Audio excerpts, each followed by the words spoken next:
No terve kaikille. Mä löysin tällaisen uuden ohjeen, mitä mä en ole ennen käyttänyt, niin vuokaleipälle. Tää on kauravuokaleipä ja mä ajattelin heti, että mä koitan tätä. Vaikutti hyvälle ja nyt olisi tarkoitus selvittää, että millainen siitä tuli. Ja toiseksi se, mitä maksaa tämmöisen vuokaleipän tekeminen. Ja lähdetään nyt ensimmäisenä siitä, että katsotaan, että paljonko se vuokaleipä painaa.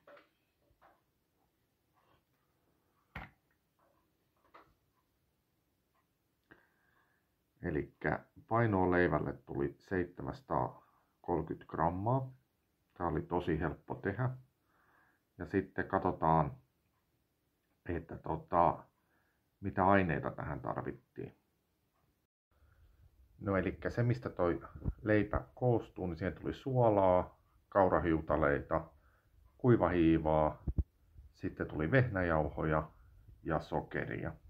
Ja vettä tietenkin niiden lisäksi. Aika perus helpot raaka-aineet, mitkä löytyy monelta kotoota.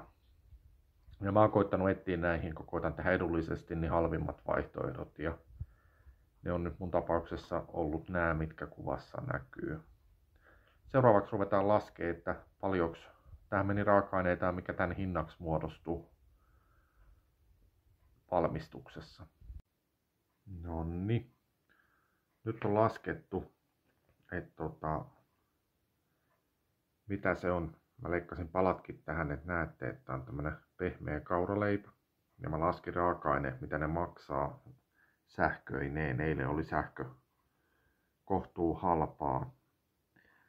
Vähän toista senttiä oli kilowattitunti, kun leivoin nää.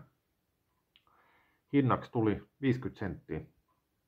Eli 730 gramman kauraleipä, vuokaleipä maksaa itse tehtynä raaka-aineet 50 senttiä.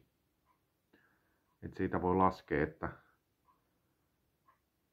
kannattaako vai eikö tehdä. Mäkin teen näitä useamman, kun nämä on niin hyvän makuisia nyt, kun eka teki yhden.